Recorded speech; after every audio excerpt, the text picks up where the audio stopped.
नमस्कार दोस्तों, स्वागत है आप सभी का अपने YouTube channel the knowledge plaza में। उम्मीद करता हूँ आप लोग स्वस्थ होंगे और अपनी तैयारी अच्छे से कर रहे होंगे। तो जैसा कि आप लोगों को पता है, आपका ये सुपर 20 जो बैच चल रहा है उसका आज 5वां दिन है, 5वीं क्लास होगी आज इसकी एग्रीकल्चर की। आपके इसमें 100 क्वेश्चन रहेंगे, 50 एग्रोनॉमी के क्वेश्चन रहेंगे और 50 हॉर्टिकल्चर के क्वेश्चन रहेंगे। आप लोगों के पास टाइम कम बचा हुआ है, इसलिए आप लोगों को केवल वही क्वेश्चन कराए जाएंगे जो आपके एग्ज़ाम में पूछे जा सकते हैं। चलिए, तो जो लोग चैनल पे पहली बार आए हुए हैं वो चैनल को सब्सक्राइब करेंगे और बेल आइकन प्रेस करेंगे ताकि आने वाले वीडियो की नोटिफिकेशन आपके पास समय से पहुंच सकें। आप लोगों को टाइम तो पता ही है, आपका डेली 8 AM पर सुबह टेस्ट होता है, एग्रीकल्चर का होता है, वो हम लेते हैं। और आपका डेली 8 PM पे साइंस का टेस्ट होता है, शाम को 8 PM पे साइंस का टेस्ट होता है, वो आपके टॉपर अमन सर लेते हैं। तो चलिए, टाइम बिना वेस्ट किए हुए क्वेश्चन को देखते हैं। सभी लोग क्लास को शेयर करके क्लास में आ जाएंगे, आपका टाइम हो चुका है,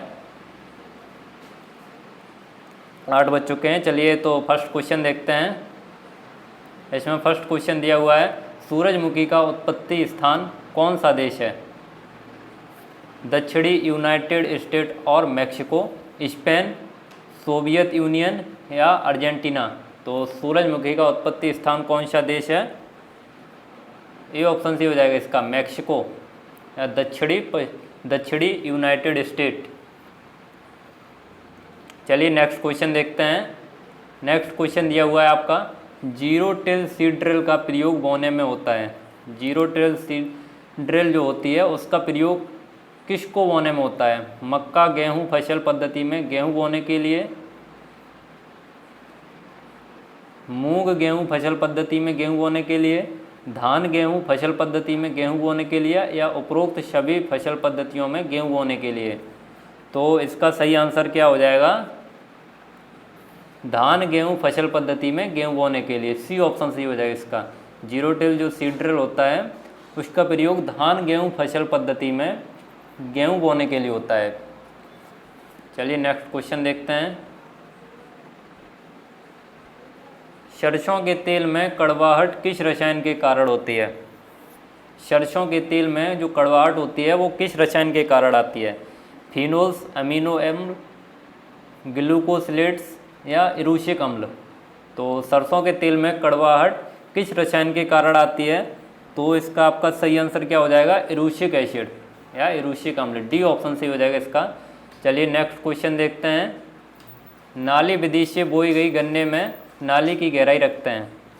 नाली विधि से बोई गई गन्ने में नाली की गहराई कितनी रखते हैं?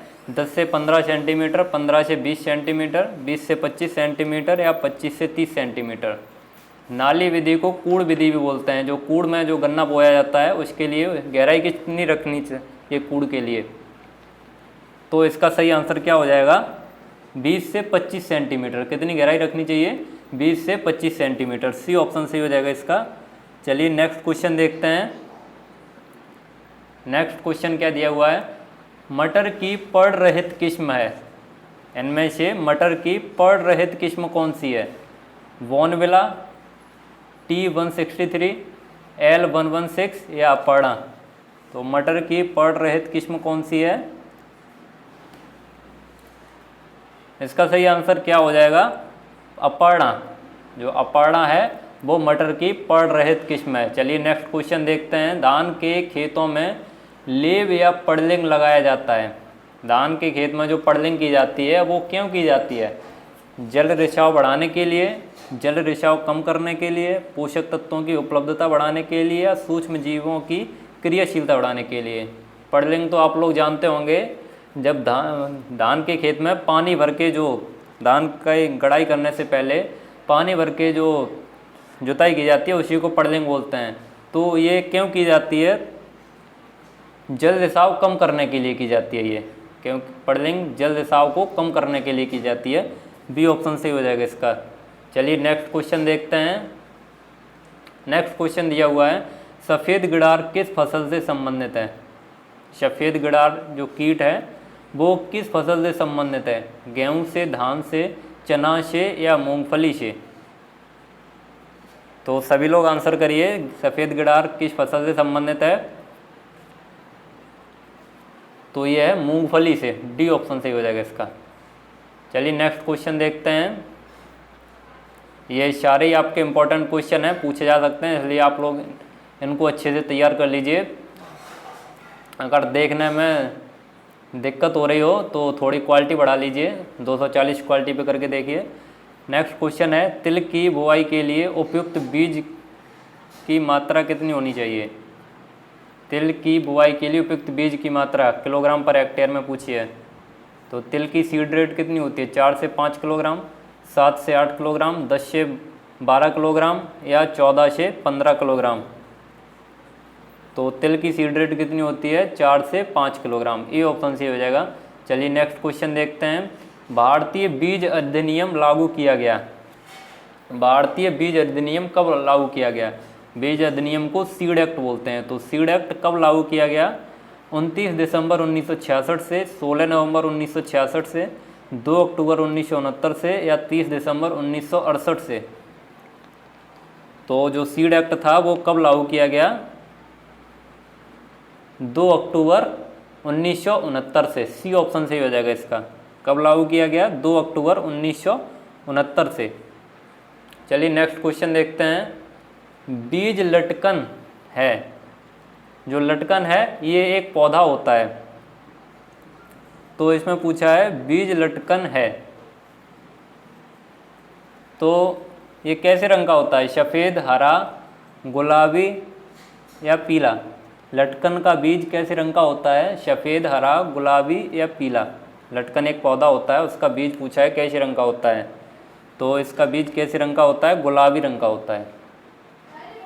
सी ऑप्शन सही हो जाएगा इसका। चलिए नेक्स्ट क्वेश्चन देखते हैं। अंधी गुड़ाई एक संस्तुत पद्धति है। अंधी गुड़ाई एक संस्तुत पद्धति है। खरबूजा के लिए, गन्ना के लिए, कपास के लिए या तंबाकू के लिए? तो अंधी गुड़ाई किस में की जाती है? ये तो सभी लोगों को पता होगा, गन्ने के लिए। बी ऑप्शन से हो जाएगा। चलिए नेक्स्ट क्वेश्चन देखते हैं। नेक्स्ट क्वेश्चन दिया हुआ है, ऊसर भूमि में मध्यम अवधि वाले धान की रोपाई हेतु धान की अनुशंसित उम्र है। ऊसर भूमि में मध्यम अवधि वाले धान की रोपाई हेतु धान की अनुशंसित उम्र कितनी है? 20 से 25 दिन, 25 से 30 दिन, 30 से 35 दिन या 40 से 45 दिन? तो कितने दिन बाद रोपाई करते हैं? तो इसका सही आंसर क्या हो जाएगा? 40 से 45 दिन। ऊसर भूमि में 40 से 45 दिन। चलिए नेक्स्ट क्वेश्चन देखते हैं। नेक्स्ट क्वेश्चन है आपका, अधोलिखित तापक्रम श्रेणियों में गेहूं के बीज के अभाव हेतु कौन सी उपयुक्त है? अधोलिखित तापक्रम श्रेणियों में गेहूं के बीज के अभाव हेतु कौन सी उपयुक्त है?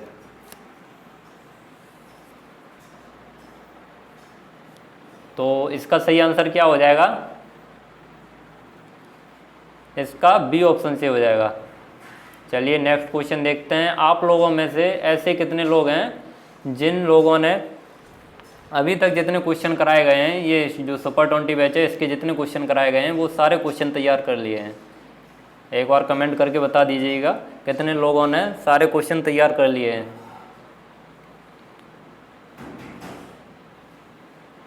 और जिन लोगों ने तैयार नहीं किए हैं वो लोग भी इन सारे क्वेश्चन को तैयार कर लें, नहीं तो फिर ढेर सारा हो जाएगा, तो फिर आपको तैयार करने में दिक्कत होगी। और ये जो हम करा रहे हैं ये आप लोग साथ के साथ तैयार करते चलिए, क्योंकि आपके पास समय कम बचा हुआ है, इसलिए अब इसको ढेर मत करिए, साथ के साथ तैयार करते चलिए। चलिए नेक्स्ट क्वेश्चन देखते हैं। अमन धान की रोपाई इन महीनों में की जाती है। अमन धान की रोपाई किन महीने में की जाती है? जून जुलाई, अप्रैल मई, नवंबर दिसंबर या अगस्त सितंबर? तो इसमें रोपाई पूछी है, कटाई नहीं पूछी है, तो इसका सही आंसर क्या हो जाएगा? अमन धान की रोपाई किस महीने में की जाती है? अगस्त सितंबर में की जाती है। डी ऑप्शन सही हो जाएगा इसका। कब की जाती है? अगस्त सितंबर में। चलिए नेक्स्ट क्वेश्चन देखते हैं। नेक्स्ट क्वेश्चन है, प्रथम सिंचाई आयोग का गठन कब हुआ था? प्रथम सिंचाई आयोग का गठन कब हुआ? 1901 में, 1941 में, 1951 में या 1961 में? तो प्रथम सिंचाई आयोग का गठन कब हुआ था? 1901 में। ये ऑप्शन सही हो जाएगा इसका। चलिए नेक्स्ट क्वेश्चन देखते हैं। नेक्स्ट क्वेश्चन है आपका, धान में पानी के लिए क्रांतिक अवस्था है। धान में पानी के लिए क्रांतिक अवस्था है। बूटिंग स्टेज, फूल आने की अवस्था, अंकुरण के समय या उपरोक्त में से कोई नहीं। तो धान में पानी के लिए क्रांतिक अवस्था कौन सी होती है? Booting stage. ये ऑप्शन सी हो जाएगा इसका। बूटिंग स्टेज जो होती है वो धान में पानी के लिए क्रांतिक अवस्था होती है। चलिए नेक्स्ट क्वेश्चन देखते हैं। जो स्टूडेंट यहाँ पे लास्ट तक जुड़ा रहेगा और आंसर देता रहेगा और हम आपकी अटेंडेंस लेंगे, एक बार या दो बार आपकी अटेंडेंस लेने के लिए बोलेंगे, तब जो स्टूडेंट अपना नाम लिख के भेजेगा उसको पीडीएफ भी प्रोवाइड कर दी जाएगी। तो नेक्स्ट क्वेश्चन देखते हैं। धान के खेत से कौन सी गैस निकलती है? धान के खेत से कौन सी गैस निकलती है? एथेन, मेथेन, ऑक्सीजन या कार्बन डाइऑक्साइड? तो ये भी आपका इंपॉर्टेंट क्वेश्चन है, पूछा गया था ये। तो धान के खेत में कौन सी गैस निकलती है? ये आपकी निकलती है मेथेन गैस। कौन सी गैस निकलती है? Methane gas. चलिए नेक्स्ट क्वेश्चन देखते हैं। नेक्स्ट क्वेश्चन दिया हुआ है आपका, धान के खेत में नाइट्रोजन की हानि सबसे अधिक होती है। धान के खेत में नाइट्रोजन की हानि सबसे अधिक होती है। किसके द्वारा नाइट्रोजन की हानि सबसे अधिक होती है धान के खेत में? नाइट्रीकरण द्वारा, विनाइट्रीकरण द्वारा, अमोनीकरण द्वारा या उपरोक्त सभी के द्वारा? तो किसके द्वारा होती है? इसका सही आंसर क्या हो जाएगा? विनाइट्रीकरण द्वारा। इसके द्वारा, विनाइट्रीकरण द्वारा। विनाइट्रीकरण क्या होता है? नाइट्रीकरण क्या होता है? पहले नाइट्रीकरण देख लीजिए। नाइट्रीकरण में जो वायुमंडल की नाइट्रोजन होती है, जो वायुमंडल की नाइट्रोजन होती है, उसको जो मृदा में जीवाणु पाए जाते हैं, जैसे राइजोबियम पाया जाता है, धान के खेत में एजोला पाया जाता है, ब्लू ग्रीन एल्गी पाया जाता है। तो ये जो वायुमंडल की नाइट्रोजन होते हैं वो उसको संश्लेषित करके मृदा में इकट्ठा कर देते हैं उसको। ये होता है नाइट्रीकरण। और विनाइट्रीकरण क्या होता है? विनाइट्रीकरण में क्या होता है? विनाइट्रीकरण में जो मृदा की नाइट्रोजन होती है वो वायुमंडल के लिए स्वतंत्र हो जाती है। जो मृदा की नाइट्रोजन होती है, जस्ट इसकी उल्टी प्रक्रिया है। नाइट्रीकरण की उल्टी प्रक्रिया विनाइट्रीकरण है। इसमें जो मृदा की नाइट्रोजन होती है वो स्वतंत्र हो जाती है और वायुमंडल में चली जाती है। और नाइट्रीकरण में क्या होता है? जो वायुमंडल की नाइट्रोजन होती है वो मृदा के अंदर संश्लेषित हो जाती है, मतलब मृदा के अंदर इकट्ठी हो जाती है। चलिए तो नेक्स्ट क्वेश्चन देखते हैं। नेक्स्ट क्वेश्चन क्या दिया हुआ है? कौन सी फसल सर्वाधिक लवणता रोधी है? इस क्वेश्चन का तो आप लोगों को पता चल ही गया है। इसका कौन सा ऑप्शन सही होगा? इसका बी ऑप्शन सही होगा, विनाइट्रीकरण द्वारा। तो कौन सी फसल सर्वाधिक लवणता रोधी है? सूर्यमुखी, जौ, चावल, ये है यहाँ पे चवला है, चावल नहीं है। इसको काउपी बोलते हैं, काउपी समझेंगे आप लोग। सूर्यमुखी, जौ, काउपी या मूंगफली? तो कौन सी फसल सर्वाधिक लवणता रोधी है? इसका सही आंसर क्या हो जाएगा? जौ। बी ऑप्शन सी हो जाएगा इसका। चलिए नेक्स्ट क्वेश्चन देखते हैं। नेक्स्ट क्वेश्चन दिया हुआ है, अभी तक कितने पोषक तत्व पौधों की वृद्धि के लिए आवश्यक पाए गए हैं? अभी तक कितने पोषक तत्व पौधों की वृद्धि के लिए आवश्यक पाए गए हैं? 20, 16, 30 या 18? तो कितने पाए गए हैं? 16। बी ऑप्शन से हो जाएगा। चलिए नेक्स्ट क्वेश्चन देखते हैं। नेक्स्ट क्वेश्चन दिया हुआ है, किस तत्व की उपलब्धता जल प्लावित भूमि में कम हो जाती है? किस तत्व की उपलब्धता जल प्लावित भूमि में कम हो जाती है? फास्फोरस, लौह, जस्ता या मैग्नीज? तो किसकी कम हो जाती है? लौह की, आयरन की। बी ऑप्शन से हो जाएगा इसका। चलिए नेक्स्ट क्वेश्चन देखते हैं। अगर आप लोगों को किसी भी क्वेश्चन में कोई प्रॉब्लम हो रही है तो आप लोग पूछ सकते हैं। यहाँ पे जो हमें लग रहा है कि ये आपको बताना चाहिए वो हम आपको बता देते हैं, और आपका टाइम ज़्यादा वेस्ट ना हो इसलिए हम आपका ज़्यादा टाइम वेस्ट नहीं कर रहे हैं। आपके पास समय कम बचा हुआ है इसलिए आपको जो इम्पोर्टेंट है वही बता रहे हैं और सीधे सीधे क्वेश्चन का आंसर दे रहे हैं। इसमें अगर हमें लगता है कि ये आपको बताना चाहिए तो वो हम आपको बता देते हैं। चलिए, तो नेक्स्ट क्वेश्चन है आपका, नाइट्रोजन एक मुख्य पोषक तत्व है। नाइट्रोजन एक मुख्य पोषक तत्व है क्योंकि यह मृदा में अधिक उपलब्ध है, यह प्रोटीन का भाग है, यह वायुमंडल में अधिक उपलब्ध है, यह पौधों द्वारा अधिक मात्रा में लिया जाता है। तो इसका सही आंसर क्या हो जाएगा? यह प्रोटीन का भाग है। यह किसका भाग है? यह प्रोटीन का भाग है। बी ऑप्शन से हो जाएगा। चलिए नेक्स्ट क्वेश्चन देखते हैं। नेक्स्ट क्वेश्चन है आपका, आलू में कंद बनने के लिए उपयुक्त तापक्रम है। आलू में कंद बनने के लिए उपयुक्त तापक्रम कितना है? 12 से 15 डिग्री सेल्सियस, 18 से 20 डिग्री सेल्सियस, 25 से 27 डिग्री सेल्सियस या 30 से 32 डिग्री सेल्सियस। तो आलू में कंद बनने के लिए कितना तापक्रम होना चाहिए? 18 से 20 डिग्री सेल्सियस। 18 से 20 degree Celsius, B option C हो जाएगा इसका। नेक्स्ट क्वेश्चन देखते हैं, स्वस्थ धान की जड़ों का रंग होता है। स्वस्थ धान की जड़ों का रंग कैसा होता है? सफ़ेद, आसमानी, रक्ताभ बादामी या इनमें से कोई नहीं। तो स्वस्थ धान, जो स्वस्थ धान होगा उसकी जड़ों का रंग कैसा होगा? उसकी जड़ों का रंग होगा बादामी, रक्ताभ बादामी। सी ऑप्शन से हो जाएगा इसका। चलिए नेक्स्ट क्वेश्चन देखते हैं, आलू में सीड प्लांट टेक्निक किसके द्वारा प्रस्तावित की गई? आपके जो हमने कल जो टेस्ट कराया था उसमें पूछा गया था कि सीड प्लांट टेक्निक किससे संबंधित है, तो उसमें आलू बताया था। अब इसमें पूछा गया है कि आलू में जो सीड प्लांट टेक्निक है वो किसके द्वारा प्रस्तावित की गई? Doctor J S. Grewal, doctor Mukhtar Singh, doctor V V. Nagaich, doctor Pushkar Nath. तो एसपीटी या सीड प्लांट टेक्निक किसके द्वारा विकसित की गई? पुष्कर नाथ के द्वारा, डॉक्टर पुष्कर नाथ के द्वारा। डी ऑप्शन से हो जाएगा इसका। इंपॉर्टेंट क्वेश्चन है, इसको आप लोग नोट कर लीजिए कि एसपीटी सीड प्लांट टेक्निक किसके द्वारा प्रस्तावित की गई है। तो ये आपकी की गई है डॉक्टर पुष्कर नाथ के द्वारा, पूछ लिया जा सकता है, इसलिए इसको नोट कर लीजिए। नेक्स्ट क्वेश्चन है आपका, सरसों में खरपतवार नियंत्रण के लिए पेंडिमेथिलीन का प्रयोग करते हैं। सरसों में खरपतवार नियंत्रण के लिए पेंडिमेथिलीन का प्रयोग करते हैं। जमाव के पहले, जमाव के बाद, बुवाई से पहले या उपरोक्त में से कोई नहीं। तो जो सरसों में खरपतवार नियंत्रण के लिए पेंडिमेथिलीन प्रयोग करते हैं वो कब करते हैं? जमाव के पहले।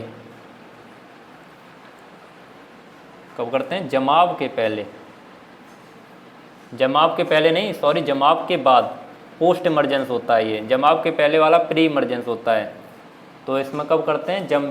जमाव के बाद करते हैं। बी ऑप्शन से हो जाएगा। चलिए नेक्स्ट क्वेश्चन देखते हैं, एक साली विधि द्वारा पौध लगाई जाती है। एक साली विधि द्वारा पौध लगाई जाती है तंबाकू की, चुकंदर की, गन्ने की या चाय की। तो एक साली विधि द्वारा किसकी पौध लगाई जाती है? गन्ने की। सी ऑप्शन जी हो जाएगा। चलिए नेक्स्ट क्वेश्चन देखते हैं। नेक्स्ट क्वेश्चन है आपका, सीढ़ीदार वेदिकाएं उन क्षेत्रों में बनाई जाती हैं जहां भूमि का ढाल इससे अधिक होता है। सीढ़ीदार वेदिकाएं किन क्षेत्रों में बनाई जाती हैं जहां भूमि का ढाल किससे अधिक होता है? 10% से अधिक, 15% से अधिक, 20% से अधिक या 25% से अधिक। तो इसका सही आंसर क्या हो जाएगा? 10% से अधिक। ए ऑप्शन से हो जाएगा इसका, 10% से अधिक। चलिए नेक्स्ट क्वेश्चन देखते हैं, चारा फसलों को जंगली वृक्षों के साथ उगाने की पद्धति को क्या कहते हैं? चारा फसलों को जंगली वृक्षों के साथ उगाने की पद्धति को क्या कहते हैं? Strip cropping, silviculture, silvipasture या एली क्रॉपिंग। तो क्या कहते हैं? Silvipasture. चारा फसलों को जंगली वृक्षों के साथ उगाने की पद्धति को सिल्वी पास्चर कहते हैं। सी ऑप्शन सी हो जाएगा इसका। चलिए नेक्स्ट क्वेश्चन देखते हैं। नेक्स्ट क्वेश्चन दिया हुआ है आपका, ढाल के विपरीत मृदा कटाव को रोकने वाली तथा मृदा कटाव बढ़ाने वाली फसलों की पट्टियों में खेती करना क्या कहलाता है? ढाल के विपरीत मृदा कटाव को रोकने वाली तथा मृदा कटाव बढ़ाने वाली फसलों की पट्टियों में खेती करना क्या कहलाता है? संरक्षण खेती, समोच्च खेती, ले खेती या समोच्च पट्टीदार खेती। तो इसका सही आंसर क्या हो जाएगा, समोच्च पट्टीदार खेती, डी ऑप्शन सी हो जाएगा इसका। चलिए नेक्स्ट क्वेश्चन देखते हैं। नेक्स्ट क्वेश्चन है आपका, कैरियाप्सिस किस कुल का फल है। कैरियाप्सिस किस कुल का फल है। तो ये तो आप लोगों को पता होगा, जो गेहूं का फल होता है वो कैरियाप्सिस होता है। तो गेहूं किस फैमिली में आता है, गेहूं ग्रेमिनी फैमिली में आता है। तो कैरियाप्सिस किस कुल का फल है, ग्रेमिनी कुल का फल है कैरियाप्सिस। चलिए नेक्स्ट क्वेश्चन देखते हैं। यहाँ पे और भी ये दिए हुए हैं, ये भी देख लीजिए। कुकुरबिटेसी का क्या होता है, कुकुरबिटेसी का होता है पेपो, पेपो। मालवेसी का क्या होता है, तो मालवेसी का होता है कैप्सूल, कैप्सूल। मालवेसी के फल, मालवेसी फैमिली के फल का प्रकार होता है कैप्सूल, कुकुरबिटेसी का पेपो, और सोलेनेसी का क्या होता है, तो सोलेनेसी का होता है बेरी। इसको आप लोग नोट कर लीजिए। चलिए नेक्स्ट क्वेश्चन देखते हैं। गेहूं में सिंचाई की कौन सी प्रमुख क्रांतिक अवस्था होती है। गेहूं में सिंचाई की कौन सी प्रमुख क्रांतिक अवस्था होती है, तो ये तो सब लोगों को पता होगा कौन सी होती है, CRI stage, D option C हो जाएगा इसका। चलिए नेक्स्ट क्वेश्चन देखते हैं। नेक्स्ट क्वेश्चन दिया हुआ है, भारत के किस राज्य में धान की 3 फसलें उगाई जाती हैं। भारत के किस राज्य में धान की 3 फसलें उगाई जाती हैं। उत्तर प्रदेश, पश्चिम बंगाल, उड़ीसा या आंध्र प्रदेश। तो किस में उगाई जाती हैं, पश्चिम बंगाल में। सबसे अधिक धान का उत्पादन भी पश्चिम बंगाल में ही होता है। चलिए नेक्स्ट क्वेश्चन देखते हैं। IRRI कहाँ स्थित है। IRRI कहाँ स्थित है। इसका पूरा नाम क्या होता है, Indian rice research institute. IRRI का पूरा नाम होता है इंडियन, आप लोग लिख लेना इसको, इंडियन राइस रिसर्च इंस्टीट्यूट। कहाँ स्थित है, तो रोम, फिलीपींस, नई दिल्ली या न्यूयॉर्क में। तो ये कहाँ पे स्थित है, फिलीपींस में।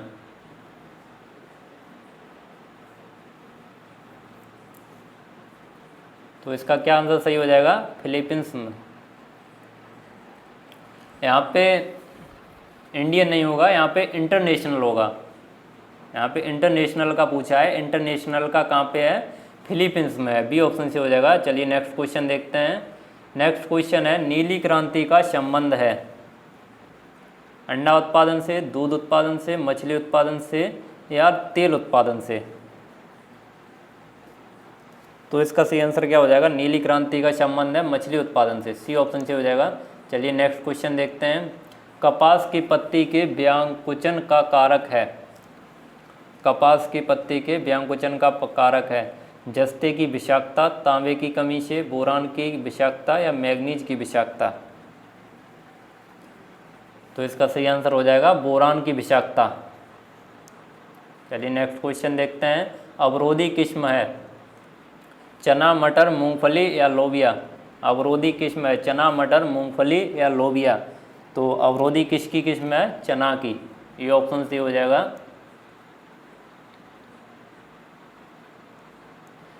नेक्स्ट क्वेश्चन है, डेपोक विधि से उगाई गई धान की बेहन रोपाई के लिए तैयार होती है 6 से 10 दिनों में, 11 से 14 दिनों में, 15 से 19 दिनों में, 20 से 24 दिनों में। तो डेपोक विधि से जो धान की पौध उगाई जाती है वो कितने दिन में रोपाई के लिए तैयार हो जाती है। तो कितने दिन में रोपाई के लिए तैयार हो जाती है, 11 से 14 दिनों में, 11 से 14 दिनों में। चलिए नेक्स्ट क्वेश्चन देखते हैं। नेक्स्ट क्वेश्चन दिया हुआ है आपका, निम्न में कौन सही सुमेलित नहीं है। सूरजमुखी कंपोजिटी, कपास मालवेसी, अरंडी कंपोजिटी या गन्ना ग्रेमिनी।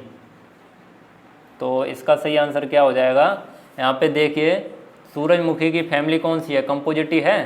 तो हाँ, सूरजमुखी की फैमिली तो कंपोजिटी होती है, कपास की भी मालवेसी होती है और गन्ना की भी ग्रेमिनी होती है। अंडा की कंपोजिटी नहीं होती है, तो ये गलत है, तो सी ऑप्शन से हो जाएगा इसका। चलिए तो नेक्स्ट क्वेश्चन देखते हैं। जो अंडी होती है उसकी कंपोजिटी फैमिली नहीं होती है। अंडी की कौन सी फैमिली होती है ये आप लोग हमें कमेंट करके बताएंगे। अंडी किस कुल का पौधा है? HCN के विषैलापन का संबंध किस फसल से है? सोयाबीन से, खेसारी से, बाजरा से, ज्वार से। तो किससे है? ज्वार से। डी ऑप्शन से हो जाएगा इसका। चलिए नेक्स्ट क्वेश्चन देखते हैं। आप लोगों को आज का वीडियो कैसा लग रहा है कमेंट करके बताइएगा। निम्न में कौन सी प्राचीन फसल है? मक्का, आलू, गेहूं या धान? निम्न में कौन सी प्राचीन फसल है? मक्का, आलू, गेहूं या धान? तो प्राचीन फसल इनमें से कौन सी है? धान। चलिए नेक्स्ट क्वेश्चन देखते हैं। जल्दी जल्दी से ये एग्रोनॉमी के क्वेश्चन खत्म कर ले रहे हैं, उसके बाद हॉर्टिकल्चर के क्वेश्चन करेंगे। पूर्वी उत्तर प्रदेश सम्मिलित है। पूर्वी उत्तर प्रदेश सम्मिलित है गंगा के निचले मैदानी क्षेत्र में, मध्य गंगा के मैदानी क्षेत्र में, ऊपरी गंगा के मैदानी क्षेत्र में या गंगा के मैदानी क्षेत्र से बाहर? तो इसका सही आंसर क्या हो जाएगा? मध्य गंगा के मैदानी क्षेत्र में। चलिए नेक्स्ट क्वेश्चन देखते हैं। नेक्स्ट क्वेश्चन दिया हुआ है, दलहनी फसलों में उत्तर प्रदेश में अधिकतम क्षेत्रफल है। दलहनी फसलों में उत्तर प्रदेश में अधिकतम क्षेत्रफल किसका है? मूंग का, उड़द का, अरहर का या चने का? तो किसका है? चने का। डी ऑप्शन सी हो जाएगा इसका, चने का। चलिए नेक्स्ट क्वेश्चन देखते हैं। सबसे पहले पकने वाली अरहर की किस्म है? उपास 120, पूसा गेती, टाइप 121 या प्रभात? तो सबसे पहले पकने वाली अरहर की किस्म कौन सी है? तो इसका सही आंसर क्या हो जाएगा आप लोगों का? उपास 120। ये ऑप्शन सी हो जाएगा इसका। नेक्स्ट क्वेश्चन देखते हैं। पूसा बोल्ड किस्म है? पूसा बोल्ड किसकी किस्म है? ये तो आप लोगों को पता होगा, पूसा बोल्ड सरसों की किस्म है। सी ऑप्शन सी हो जाएगा। चलिए नेक्स्ट क्वेश्चन देखते हैं। पादप पोषक तत्वों जो पौधों की पुरानी पत्तियों पर कमी के लक्षण दर्शाते हैं का सही क्रम है?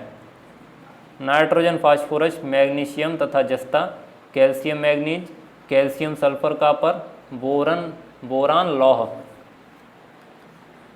तो इसका आपका सही आंसर हो जाएगा ए ऑप्शन सी हो जाएगा इसका, नाइट्रोजन, फास्फोरस, मैग्नीशियम तथा जस्ता। चलिए नेक्स्ट क्वेश्चन देखते हैं। नेक्स्ट क्वेश्चन है आपका, यहाँ पे धाते लिख गया है, यहाँ पे धान है, यहाँ पे धान है। धान में जस्ते की कमी से कौन सा रोग लगता है? तो ये तो सब लोगों को पता होगा, जस्ता को इंग्लिश में जिंक बोलते हैं। तो धान में जिंक की कमी से कौन सा रोग होता है? खैरा रोग होता है। इंपॉर्टेंट है। चलिए नेक्स्ट क्वेश्चन देखते हैं। किस फसल में लाल सड़न रोग होता है? तो लाल सड़न रोग किस फसल में होता है? गन्ने में। किसमें होता है? गन्ने में। चलिए नेक्स्ट क्वेश्चन देखते हैं। एग्रोनॉमी का ये सेकंड लास्ट क्वेश्चन है, उसके बाद हॉर्टिकल्चर के क्वेश्चन देखेंगे। तंबाकू का ज्वलनशील गुण प्रभावित होता है? तंबाकू का ज्वलनशील गुण किससे प्रभावित होता है? पोटेशियम से, सल्फर से, क्लोरीन से या बोरान से? तो इसका सही आंसर क्या हो जाएगा? पोटेशियम से। किससे होता है? पोटेशियम से। चलिए नेक्स्ट क्वेश्चन देखते हैं। लास्ट क्वेश्चन है ये एग्रोनॉमी का। बुवाई के लिए गन्ने का कौन सा भाग प्रयोग किया जाता है? बुवाई के लिए गन्ने का कौन सा भाग प्रयोग किया जाता है? ऊपरी भाग, निचला भाग, बीच का भाग या गन्ने का पूरा भाग? तो बुवाई के लिए गन्ने का कौन सा भाग प्रयोग किया जाता है? ऊपरी भाग। ऊपरी भाग प्रयोग किया जाता है। ऊपरी भाग क्यों प्रयोग किया जाता है? क्योंकि इसमें ग्लूकोज की मात्रा ज़्यादा होती है।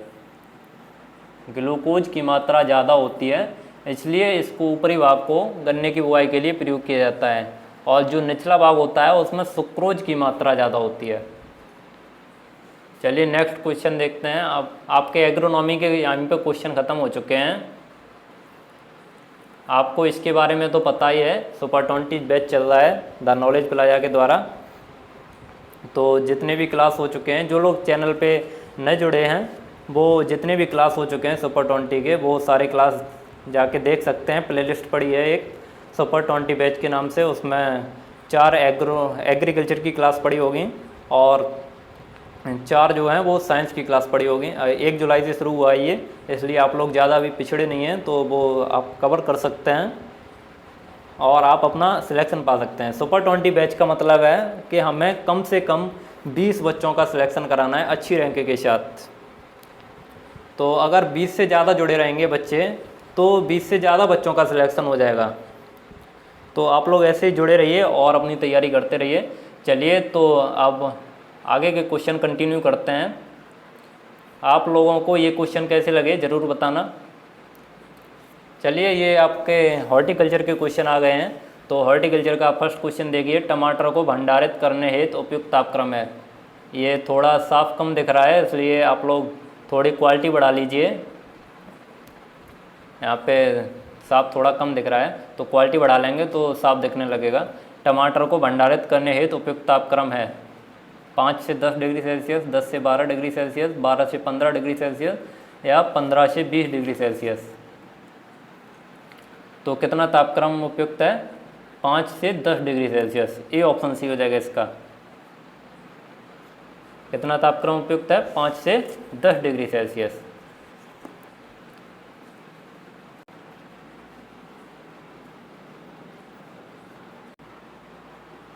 इस क्वेश्चन को आप लोग देख लेंगे थोड़ा। यहाँ पे सी ऑप्शन से हो जाएगा। 12 से 15 डिग्री सेल्सियस तापमान की आवश्यकता होती है, 5 से 10 डिग्री सेल्सियस नहीं है, 12 से 15 डिग्री सेल्सियस है। चलिए तो नेक्स्ट क्वेश्चन देखते हैं। मटर में कौन सा खनिज लवण अधिक मात्रा में मिलता है? मटर में कौन सा खनिज लवण अधिक मात्रा में मिलता है? कार्बोहाइड्रेट, प्रोटीन्स, फैट या अमीनो अम्ल? तो कौन सा मिलता है? फैट। सी ऑप्शन सी हो जाएगा। चलिए नेक्स्ट क्वेश्चन देखते हैं। भारत में सब्जियों का कुल उत्पादन प्रति हेक्टेयर है।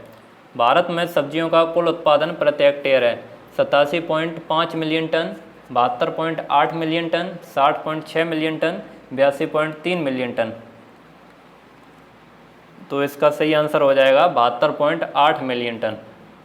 बी ऑप्शन सी हो जाएगा इसका। चलिए तो नेक्स्ट क्वेश्चन देखते हैं। निम्न में किस सब्जी फसल से गोंद एकत्रित किया जाता है? कौन सी ऐसी सब्जी है जिससे गोंद एकत्रित किया जाता है? ग्वार, मटर, फूलगोभी या उपरोक्त में से कोई नहीं? तो किससे किया जाता है? ग्वार से। ये ऑप्शन सी हो जाएगा। चलिए नेक्स्ट क्वेश्चन देखते हैं। भारतीय कृषि अनुसंधान संस्थान द्वारा विकसित की गई खीरा की प्रथम संकर किस्म कौन सी है? पॉनसेट, पूसा सहयोग, प्रिया या जेपनीज लॉन्ग ग्रीन?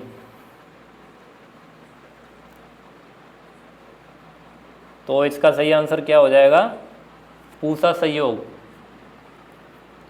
चलिए नेक्स्ट क्वेश्चन देखते हैं। निम्नलिखित में कौन सी मटर की अगेती किस्म है? निम्न में कौन सी मटर की अगेती किस्म है? आर.के. रचना, NP29 या वॉनविले? तो मटर की अगेती किस्म कौन सी है? आर.के. ए ऑप्शन सी हो जाएगा। नेक्स्ट क्वेश्चन देखते हैं। गाजर किस कुल की सब्जी है? सोलेनेसी, क्रूसीफेरी, अम्बिलीफेरी या मालवेसी? तो गाजर किस कुल की सब्जी है? तो सभी लोगों को पता होगा, अम्बिलीफेरी। सी ऑप्शन सी हो जाएगा।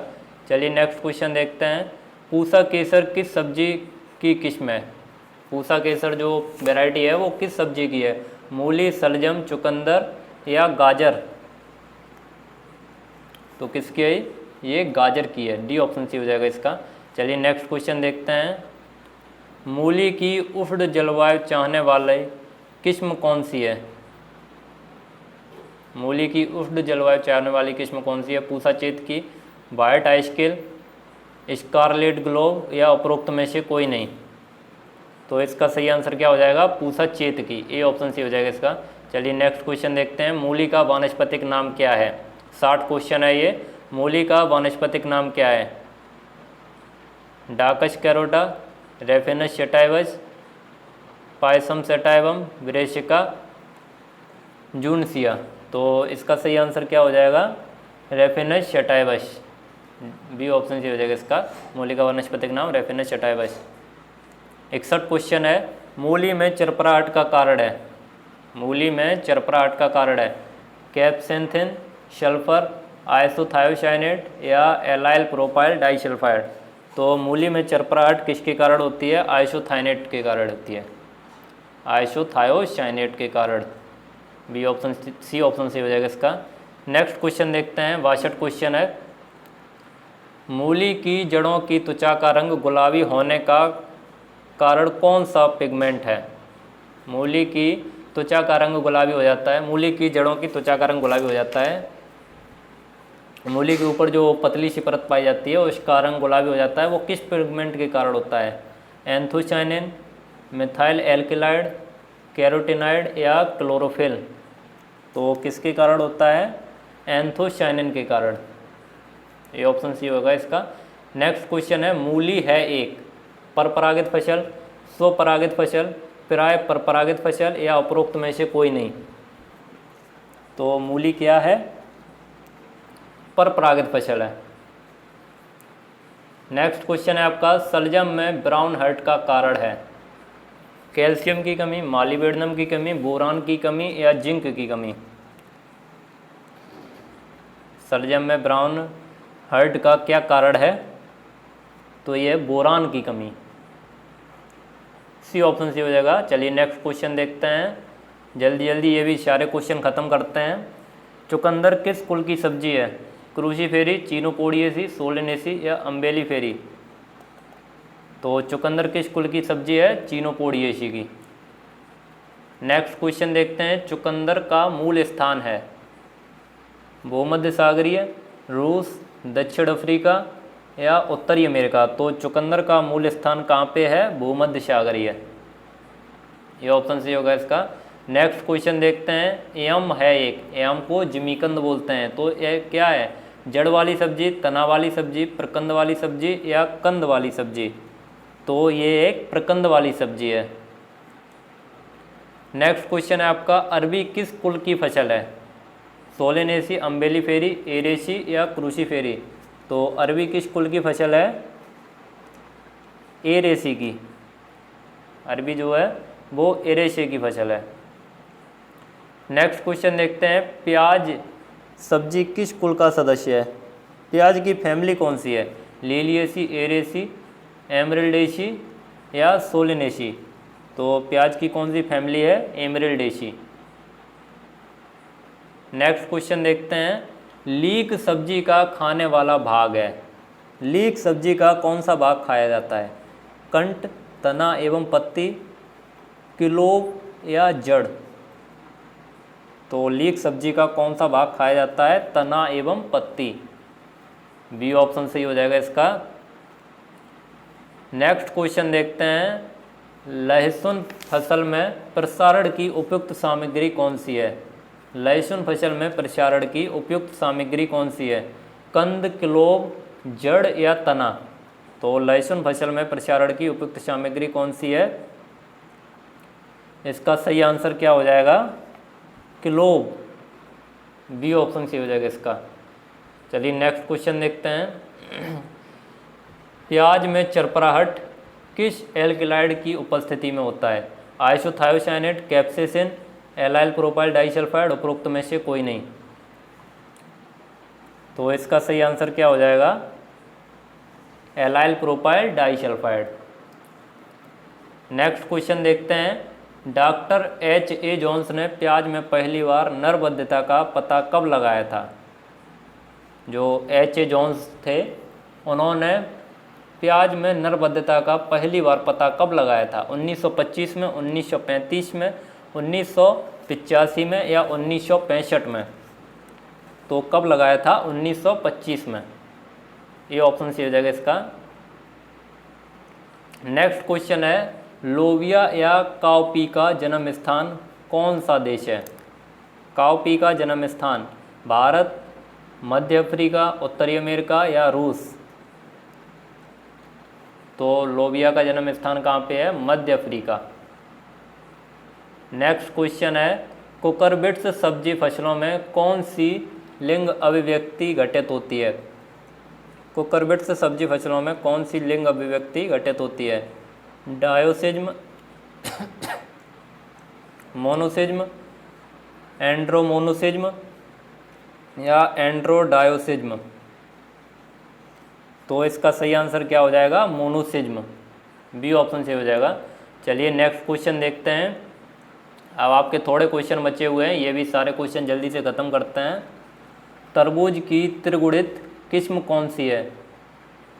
चार्लेस्टन ग्रे, न्यू हैम्पशायर मिजेट, अर्का ज्योति या पूषा बेदाना। तो इसका सही आंसर क्या हो जाएगा? डी ऑप्शन सी हो जाएगा इसका, पूषा बेदाना। नेक्स्ट क्वेश्चन क्या है आपका? गायनोसियस लाइन उत्पन्न होती हैं करेला में, खरबूजा में, खीरा में या तरबूज में। तो गायनोसियस लाइन किस फसल में उत्पन्न होती हैं? ये होती हैं आपकी खरबूजा में। नेक्स्ट क्वेश्चन है आपका, लौकी या बोटल गार्ड का जन्म स्थान है? लौकी का जन्म स्थान कहाँ पे है? अफ्रीका, अमेरिका, भारत, चीन। अगर आप लोगों को किसी भी क्वेश्चन में कोई दिक्कत हो रही हो तो आप लोग कमेंट करके पूछ सकते हैं। अगर किसी भी क्वेश्चन में कोई प्रॉब्लम आ रही है तो आप लोग पूछ सकते हैं। आप लोगों को हम जल्दी जल्दी से क्वेश्चन कराए दे रहे हैं, और जिस क्वेश्चन में कुछ बताना है वो हम बता देते हैं। फिर भी अगर किसी क्वेश्चन में कोई प्रॉब्लम हो रही हो तो आप लोग पूछ सकते हैं, उसका आंसर आप लोगों को मिलेगा। और अच्छे से पढ़ते रहिए आप लोग। तो इसका सही आंसर क्या हो जाएगा? अफ्रीका, ये ऑप्शन सी हो जाएगा इसका। चलिए नेक्स्ट क्वेश्चन देखते हैं। अभी हम थोड़ी देर में आपसे अटेंडेंस मांगेंगे, अटेंडेंस के लिए नाम मांगेंगे, तब आप लोग अपना नाम दे देंगे जब हम कहेंगे तब। सीताफल का मूल जन्म स्थान है? सीताफल का मूल जन्म स्थान है अफ्रीका, अमेरिका, भारत या चीन। तो इसका सही आंसर क्या होगा? सीताफल का मूल जन्म स्थान कहाँ पे है? अमेरिका में। सीताफल का जन्म स्थान अमेरिका में है। नेक्स्ट क्वेश्चन देखती है, लहसुन किस जाति से संबंधित है? लहसुन की स्पीसीज कौन सी है? सेपा, सेटाइवम, पूरम या कैरोटा। आप लोग आंसर करिए इसका, लहसुन किस स्पीसीज से संबंधित है?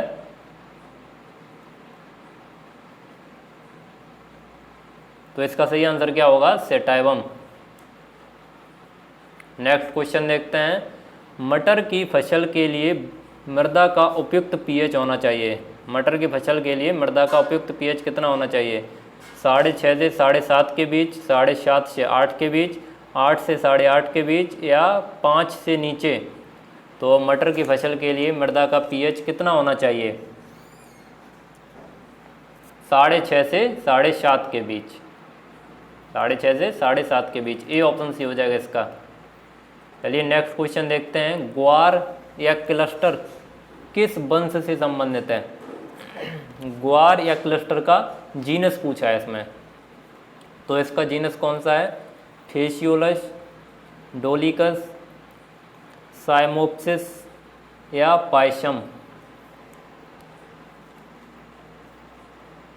तो कौन सा है? साइमोप्सिस। सी ऑप्शन सी होगा इसका। नेक्स्ट क्वेश्चन देखते हैं, यहाँ पे थोड़ा साफ नहीं दिख रहा है तो आप लोग क्वालिटी बढ़ा लीजिए, साफ दिखने लगेगा। यहाँ पे थोड़ा वैसा हो गया है, आगे से ऐसा नहीं होगा। खरबूजा की जाति है? खरबूजा की जाति कौन सी है?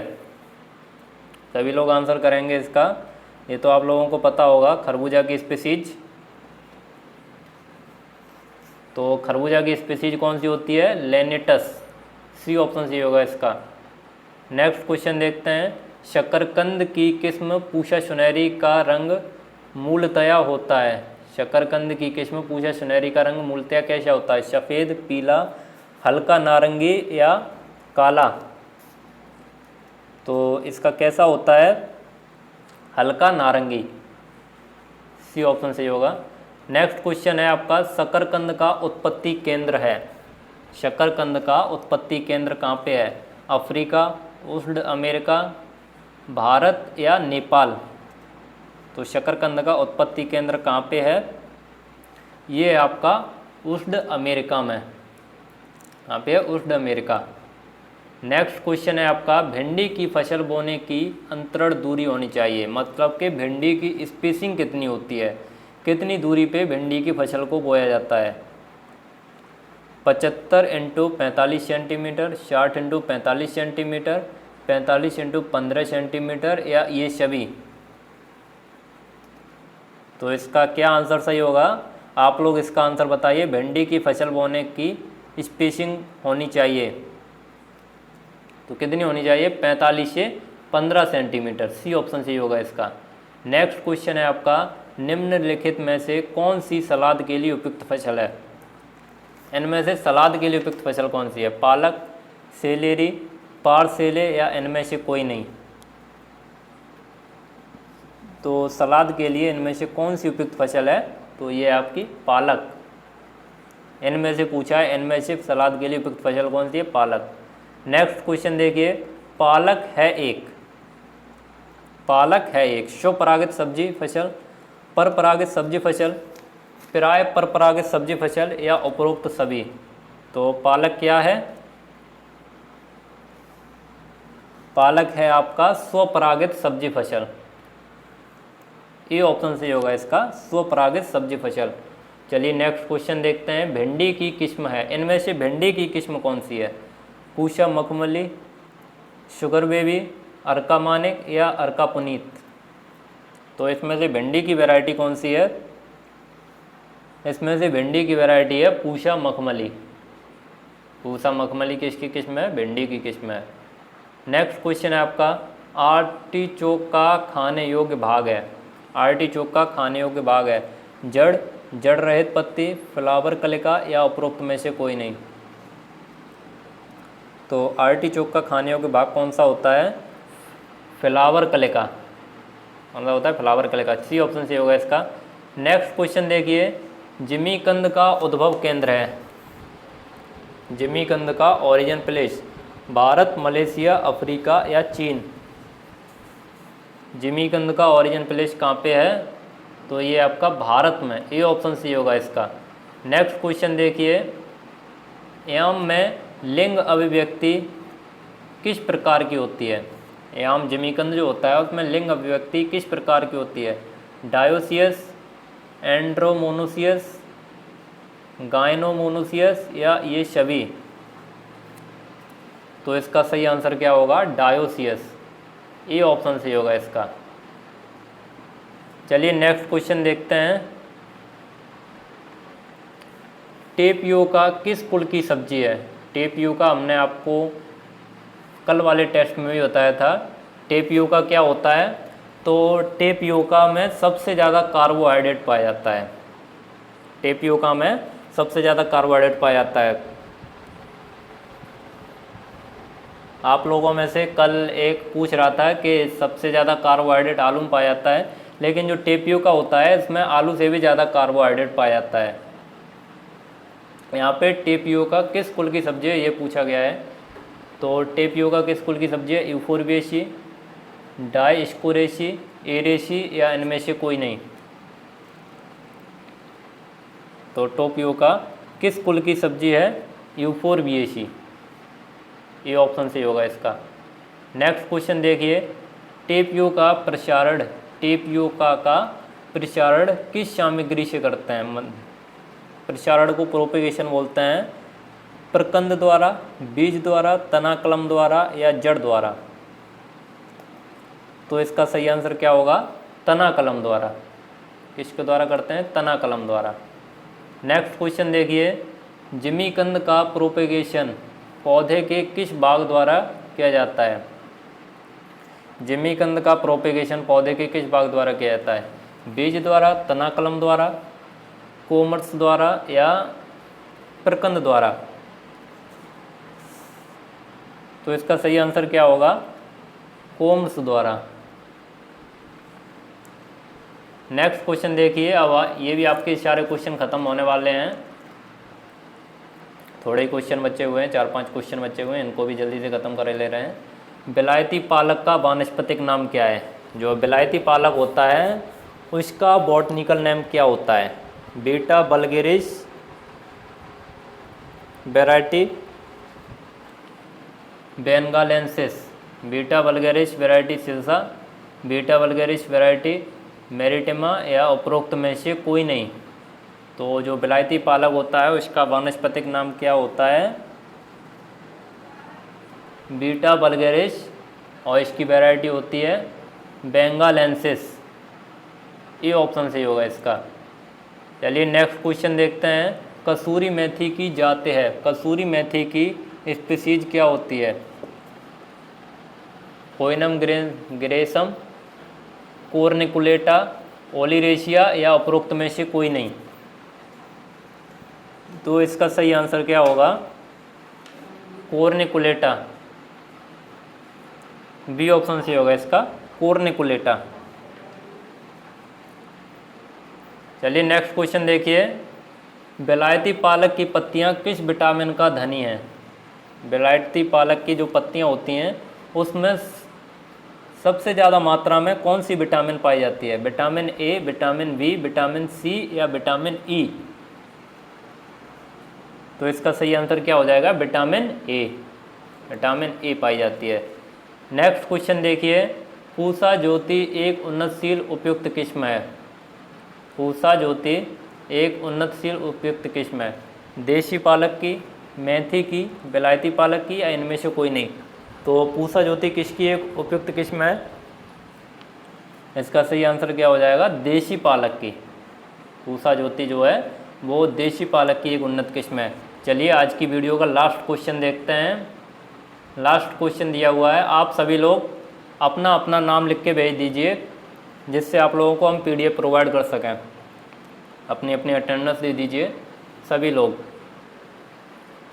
और एक ही बार नाम लिख के भेजेंगे, बार बार नहीं भेजेंगे, एक बार नाम लिख के भेजिए। पालक, नेक्स्ट क्वेश्चन, लास्ट क्वेश्चन है आपका। पालक की नर्सरी में बुवाई का उपयुक्त समय है? अगस्त से सितंबर, सितंबर से अक्टूबर, अक्टूबर से नवंबर या दिसंबर से जनवरी? तो पालक की नर्सरी में बुवाई का उपयुक्त समय क्या है? इसका सही आंसर हो जाएगा आपका सितंबर से अक्टूबर, बी ऑप्शन से हो जाएगा इसका, सितंबर से अक्टूबर।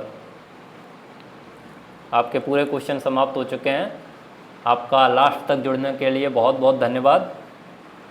अगर आपको वीडियो अच्छी लग रही हो तो इसे लाइक करिए और दोस्तों के साथ शेयर करिए, और अगर आप लोगों ने चैनल को सब्सक्राइब ना किया हो तो चैनल को सब्सक्राइब करिए, ऐसे डेली टेस्ट देने के लिए, अपनी प्रैक्टिस करने के लिए यहाँ से। और चलिए तो आपको अब शाम को मिलेंगे, शाम को आपके टॉपर अमन सर क्वेश्चन कराएंगे।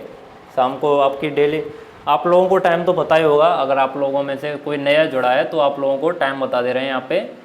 डेली आपकी 8 AM से सुबह क्लास रहती है, वो आपकी रहती है एग्रीकल्चर की, और डेली आपकी 8 PM से शाम को क्लास रहती है, वो रहती है आपकी साइंस की। उसमें जूलॉजी, बॉटनी, फिजिक्स, केमिस्ट्री और GS वगैरह कराए जाते हैं। तो आप लोग अब आइएगा शाम को आपके टॉपर अमन सर क्लास लेंगे और आपका टेस्ट कराएंगे। और अपनी तैयारी करते रहिए, जितने भी क्वेश्चन करा दिए गए हैं वो सारे क्वेश्चन तैयार करिए, क्योंकि अगर ढेर सारा हो जाएगा तो फिर आपका तैयारी में मन नहीं लगेगा।